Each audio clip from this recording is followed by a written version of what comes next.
नमस्कार, सुबह की खबरों में स्वागत है आपका। टोक्यो ओलंपिक में ब्रिटेन से हारी भारतीय महिला हॉकी टीम ब्रॉन्ज मेडल से चूकी। देश में आ रहा कोरोना का नया रूप। 87 साल के चौटाला ने पास की 12वीं, लेकिन क्यों अटका रिजल्ट? स्विट्जरलैंड नहीं, अब कश्मीर में बनेंगी बम्पर फिल्में। और असम मिजोरम में हुई सुलह।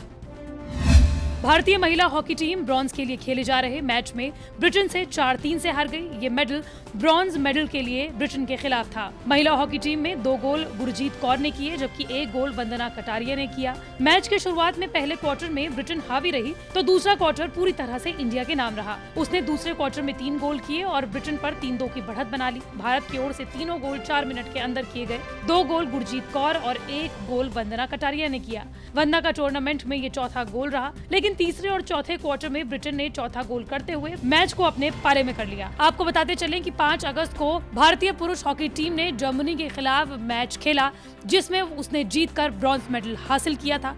इसके बाद उम्मीद लगाई जा रही थी कि महिला हॉकी टीम भी कुछ इसी तरह का कारनामा करेगी। हालांकि वो ब्रिटेन के खिलाफ इस मैच को हार गई और ब्रॉन्ज मेडल से चूक गई। भारत में पहली बार मिला कोरोना का डेल्टा वेरिएंट नए रूप में तबाही मचा सकता है। अमेरिका के वरिष्ठ संक्रामक रोग विशेषज्ञ डॉक्टर एंथनी फाउची ने कैपिटल हिल में सीनेट समिति को बताया कि डेल्टा वेरिएंट से भी घातक वेरिएंट आ सकता है। डॉक्टर एंथनी फाउची ने कहा कि अमेरिका में अभी वायरस जैसे फैल रहा है, उसी तरह सर्दियों तक फैलता रहा तो वो और खतरनाक और घातक रूप ले सकता है। उन्होंने चेतावनी दी कि आने वाला नया वेरिएंट सभी टीकों को भी धोखा दे सकता है। समय रहते सभी को टीका नहीं लगाया गया तो हमें महामारी के एक और भयावह रूप को देखने के लिए तैयार रहना होगा। डॉक्टर एंथनी फाउची ने कहा कि अभी वायरस के फैलने की मुख्य वजह कम टीकाकरण है। कम टीका लगने का मतलब है कि वायरस के पास खुद में म्यूटेशन करने का पूरा मौका है। संभव है कि सर्दियों में वो घातक रूप के साथ दस्तक दे। अमेरिका के वैज्ञानिकों का कहना है कि डेल्टा का रूप दुनिया के अधिकतर देशों को चपेट में ले चुका है। वायरस अब अपना जीवन बचाने के लिए रूप जरूर बदलेगा। डेल्टा प्लस वेरिएंट के मामले भी कई देशों में सामने आए हैं। दक्षिण कोरिया में हाल ही में 2 मरीज मिले हैं। ऐसे में संदेह ये है कि अब क्या दुनिया को खतरा डेल्टा प्लस वेरिएंट से है।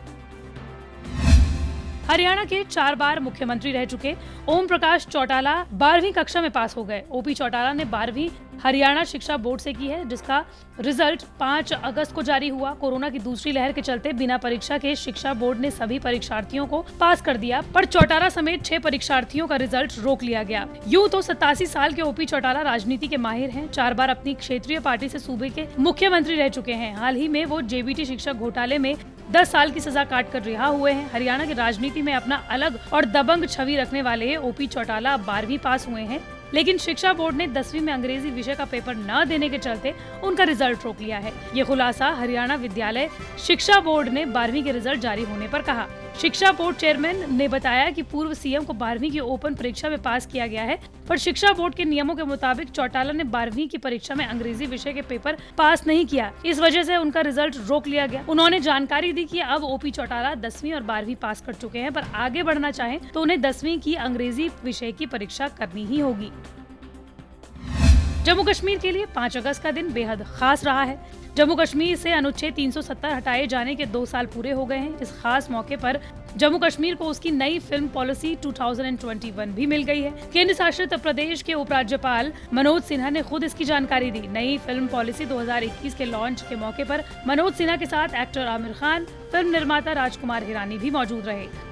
उपराज्यपाल मनोज सिन्हा ने बताया कि आने वाले दिनों में जम्मू कश्मीर में एक वेब सीरीज शूट होगी, जो राजकुमार हिरानी के बेटे वीर हिरानी की होगी। इसके प्रोड्यूसर महावीर जैन होंगे। मनोज सिन्हा ने इसकी जानकारी देते हुए ट्वीट भी किया कि जम्मू कश्मीर के लिए ऐतिहासिक दिन है। बहुत दिनों से जिस जम्मू कश्मीर की नई फिल्म पॉलिसी 2021 का इंतजार हो रहा था, उसको आज लॉन्च कर दिया गया है। इस मौके पर कई सितारे मौजूद रहे, जिसमें जाने पहचाने actor Aamir Khan, film maker Rajkumar Hirani भी शामिल थे।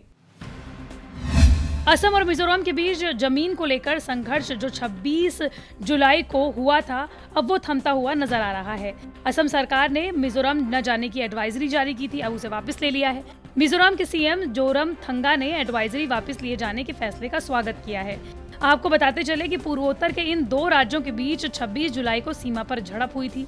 इसमें असम के 6 पुलिसकर्मी शहीद हुए थे। साथ ही साथ कछार के पुलिस अधीक्षक समेत 50 से ज्यादा लोग घायल हुए थे। इस खूनी संघर्ष के बाद ही असम ने अपने नागरिकों से फिलहाल सुरक्षा की दृष्टि से मिजोरम नहीं जाने को कहा था। आपको बता दें कि अब इस गतिरोध को खत्म करने के लिए असम और मिजोरम सरकार के प्रतिनिधियों ने 5 अगस्त को मीटिंग की। इसमें दोनों अंतर्राज्यीय सीमा विवाद का सौहार्दपूर्ण तरीके से समाधान करने के लिए सहमत हुए थे। इसके बाद ही असम सरकार ने ये ट्रैवल एडवाइजरी वापस ले ली है।